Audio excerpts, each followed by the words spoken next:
Julie, donc je vais vous décrire les différents passages d'atelier qui vous attendent.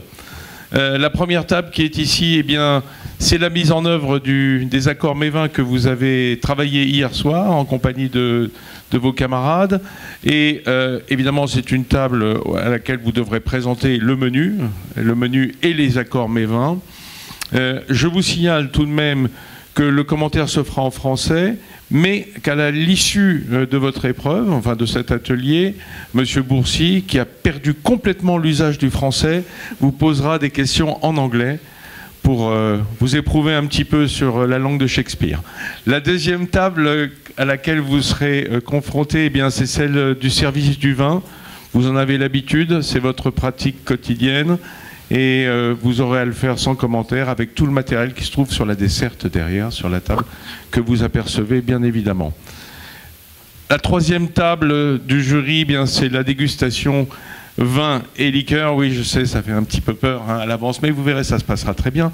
2 vins à déguster dans les verres et 2 spiritueux. Dont on ne sait pas grand-chose pour l'instant, si ce n'est la couleur, si vous avez l'œil. Et puis la quatrième table, c'est un jury de comportement qui jugera de votre aptitude et de vos talents pendant le déroulé du concours. Est-ce que vous avez des questions? Non. Non, d'accord. Et sachez que les internautes nous suivent, ils sont là, voilà, ils ne seront pas loin, ils vous regardent dans le monde entier, Julie. Eh bien, sachez que vous avez une demi-heure, qu'à 15 minutes, on vous le signalera, la mi-temps, et puis 5 dernières minutes, et la dernière minute, ça vous aidera dans la gestion de votre temps. À vous de jouer. Merci beaucoup. Je vous laisse y aller.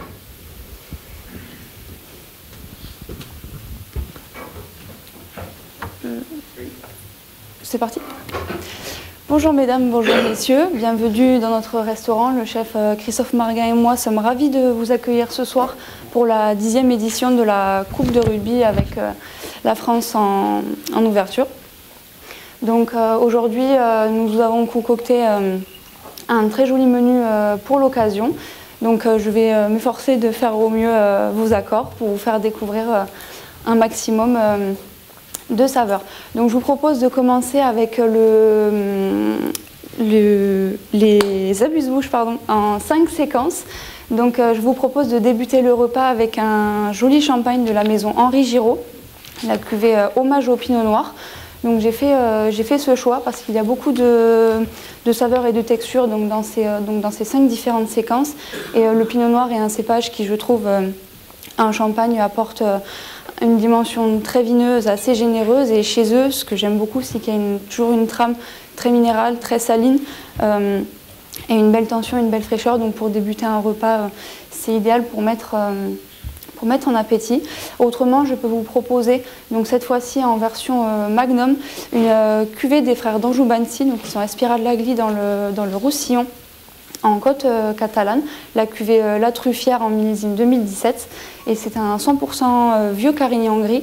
Donc là, beaucoup de concentration aromatique, les notes très généreuses, assez toastées, grillées, une finale très saline également, qui accompagnera à merveille les 5 amuse-bouches. Donc je vous laisse me dire ce qui vous ferait plaisir pour débuter le repas. Je vous laisse la possibilité de choisir. D'accord. Je vous conseille dans ce cas-là le champagne pour débuter. Ensuite, avec les bouchées à la reine, les cèpes et le parmesan. Donc il faut savoir que la sauce a une pointe de vin jaune qu'on ressent assez bien, donc les notes noisetées, assez oxydatives. Donc c'est pour cela que j'avais pensé à vous conseiller un vin du Jura, donc en appellation Côte du Jura, millésime 2018, des Granges Pacnès, la cuvée Les Trouillots, donc c'est un savagnin houillé, donc on retrouve parfaitement les notes oxydatives, noisetées, très fines. C'est un joli domaine de quelques hectares maintenant, tenu par une femme extraordinaire qui travaille encore tout en biodynamie et au cheval. Donc ça apporte vraiment des choses très fines et très pures sur ces cuvées. Et donc c'est un coup de cœur que j'ai en ce moment et j'aimerais vraiment vous le faire partager si ça vous convient. Parfait. Bouteille aussi pour celui-ci. Ensuite, donc pour le crémeux de petits pois et le homard, j'aimerais vous conseiller cette fois-ci un vin d'Alsace. un Riesling de la maison Barmès-Buchet, donc qui sont situés sur 3 grandes crues. Et ce qui est bien connu chez eux, c'est que ce sont des maîtres des terroirs. Ils ont une cartographie immense de tout leur domaine, avec vraiment chaque cépage qui est adapté parfaitement à son terroir. Et donc là, c'est la cuvée Riesling en millésime 2020. Donc j'ai choisi un Riesling assez jeune pour garder le côté vraiment très frais, assez tendu, et qui s'accompagnera à merveille en fait des billes de citron caviar que vous avez juste en dessous le homard, qui apporteront pas mal de fraîcheur et de vivacité au plat. C'est vraiment un très joli plat qui apporte beaucoup de fraîcheur. En fait, il fait une interlude, je trouve, entre les bouches à la reine qui sont assez généreuses et le turbo ensuite avec la sauce beurre blanc, si ça vous convient également. Ensuite, donc pour le turbo au caviar et les asperges, il faut savoir déjà que c'est un plat qui a été inspiré de Jacques Pic, le père de Anne-Sophie Pic. Donc le chef s'en est inspiré pour faire son plat avec un caviar au siètre mûri 30 jours, donc très fin et assez salin. Et dans ce cas-là, j'aimerais vous conseiller, donc j'ai eu la chance hier soir de pouvoir déguster un Corton Charlemagne millésime 2014 du domaine Chevalier. Et ça a été vraiment une vraie révélation quand je l'ai associé à ce plat-là, parce qu'on a vraiment toute la densité, le volume, l'extrême générosité et la finesse de ce Corton Charlemagne qui s'accorde en fait à merveille avec le côté très salin et très fin du caviar pour ce plat, si ça vous convient également. Très bien. Ensuite, pour le filet d'agneau, il faut savoir que j'ai eu du mal à me décider pour savoir quel vin vous proposer. Donc là, ce que je vous propose, si vous me faites confiance, c'est de vous laisser deux verres à dose dégustation de 2 bouteilles différentes pour mettre en lumière. Donc le premier choix, c'est un vieux cinsault du Clos Santeil, donc qui est situé dans le Minervois. Donc là, c'est un 100% cinsault, donc en vin de France, millésime 1997. C'est un vrai coup de cœur que j'ai eu quand j'ai pu déguster au domaine cette cuvée avec la maîtresse de maison. Et en fait là c'est vraiment la preuve que le cinsault peut très très bien vieillir, et c'était vraiment magnifique, beaucoup de caractère, des notes d'épices, des notes de fruits noirs très confits, très fondus, des tanins très veloutés qui s'accompagneront à merveille, donc avec le filet d'agneau tout juste cuirosé, le côté croustillant et généreux du Wellington, la douceur de l'émulsion. Vraiment juste merveilleux. Et en parallèle, j'aimerais vous mettre un Pinot Noir d'Alsace, domaine Muret du Clos Saint-Lin-de-Lin, millésime 2019. Donc là, pareil, une cuvée très emblématique du domaine, si ce n'est l'âme de la maison. Leur Pinot Noir qui est situé sur le Grand Cru Vorbourg, mais qui ne peut pas être en appellation. Donc là, un Pinot Noir beaucoup plus jeune, donc avec plus de fraîcheur, un peu plus de tension, et qui viendra justement apporter plus de légèreté au plat, et le jus d'agneau apportera cette complexité magnifique. Et je trouvais ça intéressant de mettre les deux en comparaison, parce que pour nous, le cinsault est un peu le Pinot du Sud, donc c'est intéressant de mettre vraiment deux différences, si vous me faites confiance merci beaucoup. Et pour terminer le repas, donc avec le soufflé chaud, c'était un magnifique dessert avec vraiment le contraste chaud-froid avec le sorbet, vraiment incroyable pour terminer ce magnifique menu. Donc là, j'aimerais vous proposer 2 choses très simples. Donc la première étant une liqueur de la maison Aiguebel qui est située en vallée du Rhône Sud. Donc c'est des distillateurs et liquoristes, et ils font une très jolie liqueur d'orange qui accompagnera à merveille donc le dessert pour terminer donc sur les mêmes notes, vraiment en complément. Et sinon, nous faisons une cuvée de gin avec la distillerie du Petit Grain qui est située à Saint-Jean-de-Minervois. Et c'est un gin avec la verveine issue de nos jardins. Donc très aromatique, mais le sens de la verveine vraiment très fin, très délicat, très doux. Et en fait, je voulais le raccrocher avec la tagette, donc pour le côté très végétal et assez frais, et qui a apporté vraiment sur le sorbet orange encore plus de fraîcheur que ce qu'il y avait déjà. Donc je vous laisse me dire ce qui vous tente le plus, la liqueur ou le gin à la verveine. 2 verres et 2 verres. Très bien. Et pour terminer, j'aimerais vous faire découvrir avec notre chariot de digestif, donc des milliardistes de la maison Philippe Bel. Donc c'est un meilleur ouvrier de France en chocolaterie qui a des boutiques à Lyon et à Saint-Étienne, pardon. Donc de très jolis chocolats tout en finesse, c'est vraiment très moderne. Il associe tant les épices que les fruits, que les textures. Donc on vous a fait une petite sélection en fait pour que vous puissiez découvrir le plus large de sa gamme, et j'aimerais vous le proposer avec en ce moment. Nous travaillons avec le domaine des Hautes-Glaces. Ce sont des whiskies situés dans les Alpes, donc non loin d'ici. Et c'est une distillerie assez récente qui propose des whiskies donc sur plusieurs céréales. En fait, leur but, c'est vraiment de faire une céréale, un vieillissement en fût, un whisky.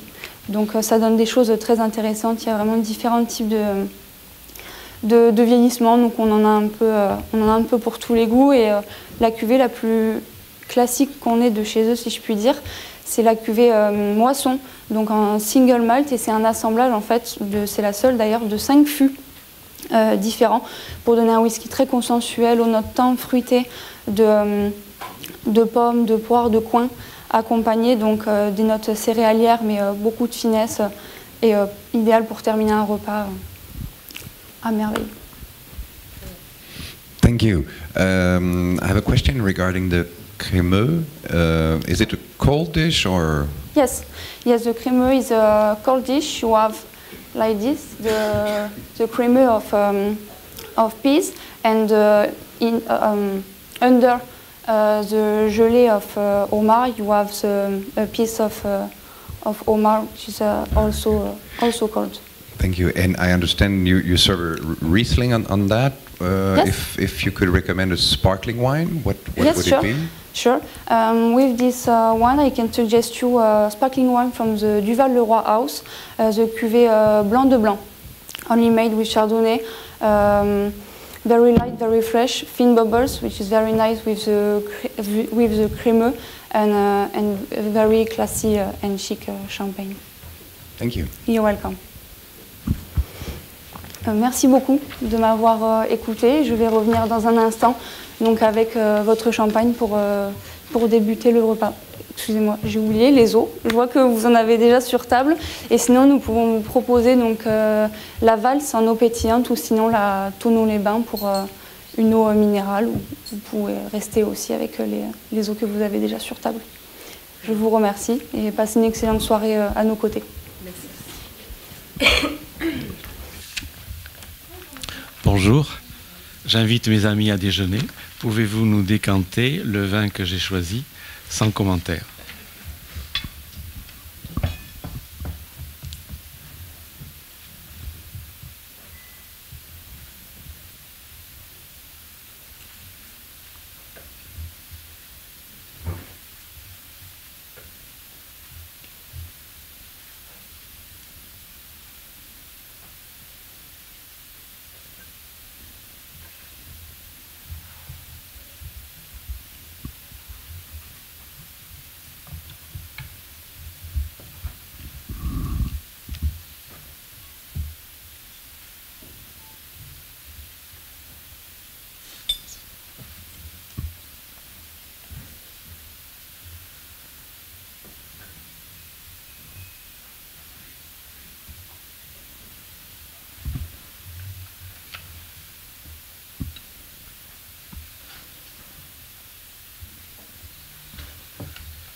Pinot Noir du vin du Coteau Charitois, du même de la Vernière en 2008, qui a été pris une médaille d'or à Paris en 2010.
Il vous reste 15 minutes.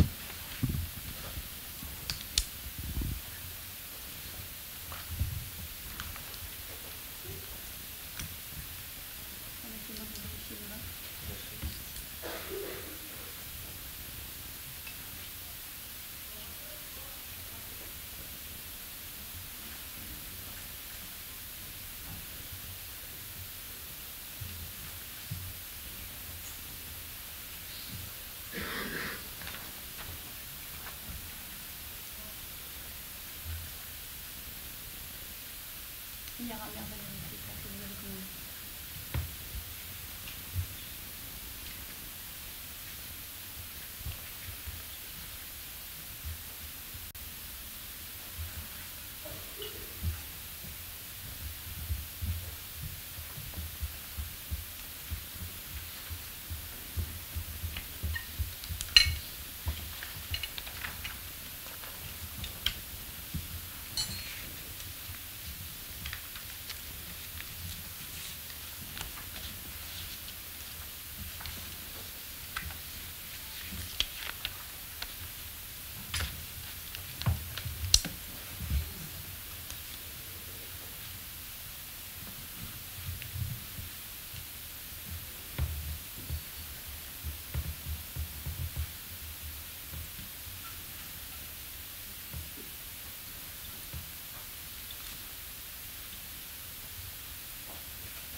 Bonjour.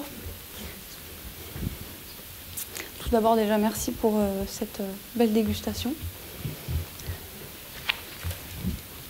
Alors, donc, c'est un vin blanc à la robe or jaune, aux reflets dorés, assez brillante. Les larmes sont épaisses, lentes et peu nombreuses et s'écoulent sur un disque fin à moyen. On peut noter la présence de dépôts dans le fond du verre.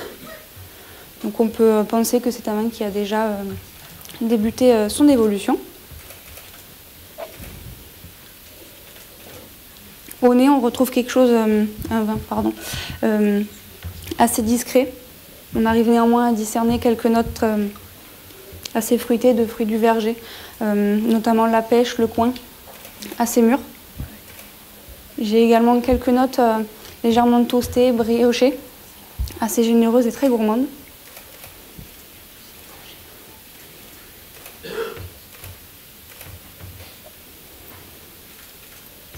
Après aération, le nez se dévoile vraiment pour laisser place à toute la gourmandise et l'ampleur de ce vin. On retrouve quelques notes d'épices, de gingembre notamment, et beaucoup plus prononcé le poivre blanc aussi.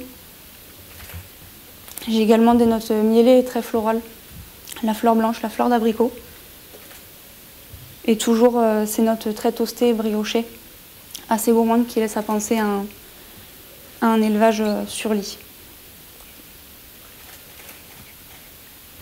Après une longue aération, on a des notes très légèrement mentholées qui apportent beaucoup de fraîcheur à ce nez très fin et assez élégant, avec une très jolie complexité.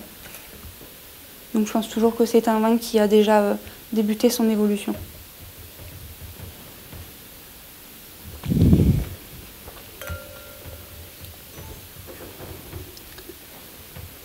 En bouche, l'attaque est franche, fraîche, très vive et assez agréable. Et on retombe tout de suite sur un milieu de bouche très rond, assez généreux, très gourmand. Le vin vient vraiment tapisser tout le palais. Et là, on retrouve toute la générosité qu'on avait au nez. Ces notes de coing, de miel, de toasté, très beurré aussi, avec beaucoup d'élégance, beaucoup de finesse et de la fraîcheur. On a un milieu de bouche aussi porté sur les agrumes. J'ai notamment le jus et le zeste de citron jaune, qui apporte vraiment cet équilibre et cette fraîcheur.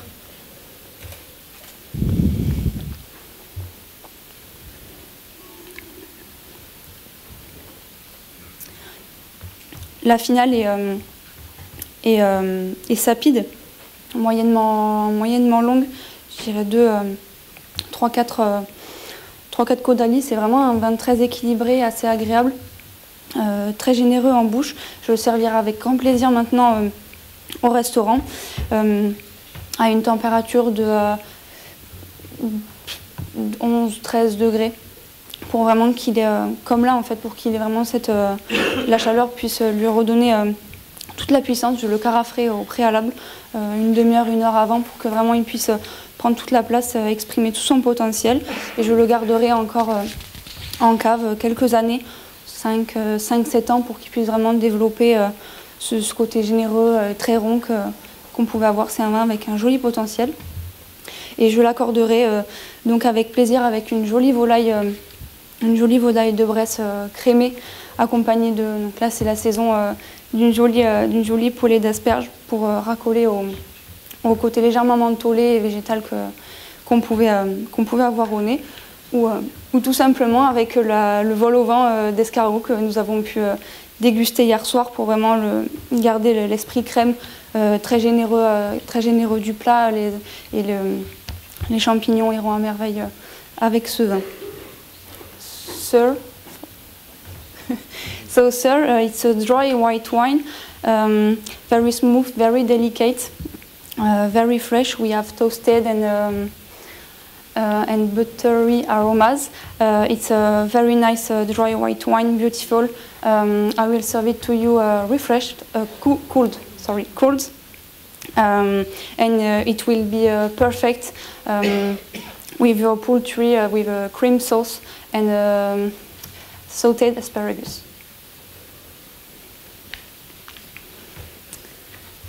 Donc, Le vin rouge a une robe grenat au reflet rubis. La robe est assez brillante et intense. Les lampes sont épaisses, lentes et peu nombreuses et s'écoulent sur un disque très fin. La robe est limpide, ce qui nous laisse à penser que c'est un vin qui est déjà assez jeune, qui va entamer son évolution. Au nez, on a tout de suite un vin très expressif, avec des notes très florales. J'ai également les fruits noirs et les fruits ronciers.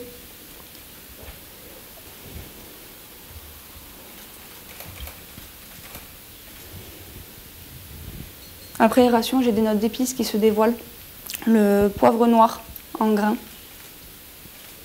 Et Il vous reste 5 minutes. Merci. Et les notes de fruits se dévoilent vraiment, le côté fruits noirs très mûr, la mûre, le cassis, la cerise noire également.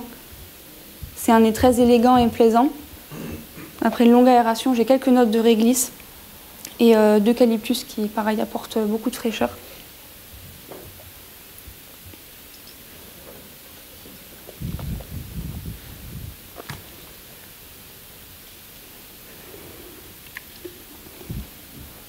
L'attaque en bouche est vraiment très délicate. C'est un vin très agréable, très velouté, les tanins sont assez fondus, ce qui laisse vraiment un toucher de bouche très soyeux. Le milieu de bouche est vraiment porté par ces fruits, c'est très juteux, très gourmand, très généreux. C'est vraiment très agréable de pouvoir déguster ce vin.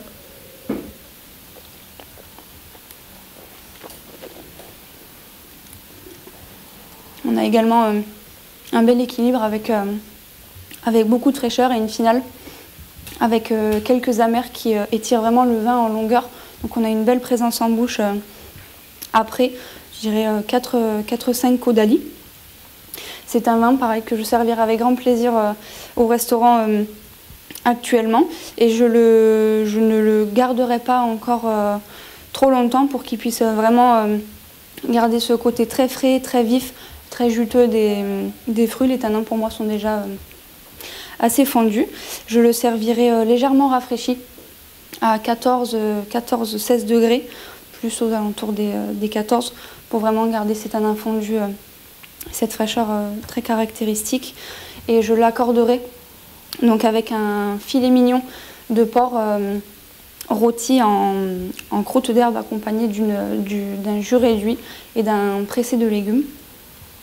Ou autrement, avec un pigeon, avec un vin avec un peu plus de caractère, un pigeon rôti sur le coffre avec les abats à l'intérieur, pour vraiment faire ressortir le côté légèrement sanguin que j'avais en bouche sur ce vin-là aussi.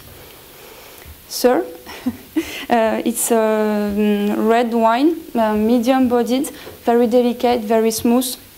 Tannins are very smoothy and silky. It's a very pleasant red wine. You can feel red fruits aromas and black fruits aromas, and a little bit of pepper and spices. And it will be perfect with pork, pulled pork, with a reduced juice and a pressé of vegetables. Je n'ai pas précisé. Pour le vin blanc, je pense que c'est un vin de Bourgogne, millésime 2020. Et pour le vin rouge,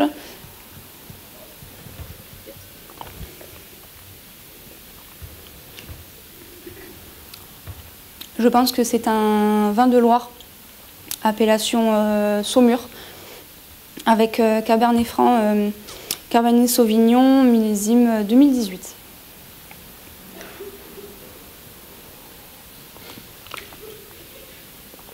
Donc vers de ma droite.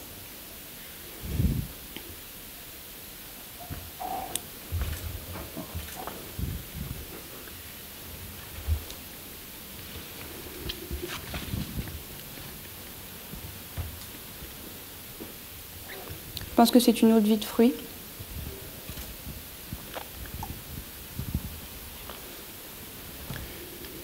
1 minute. Merci. 2 prunes. Et verre de gauche.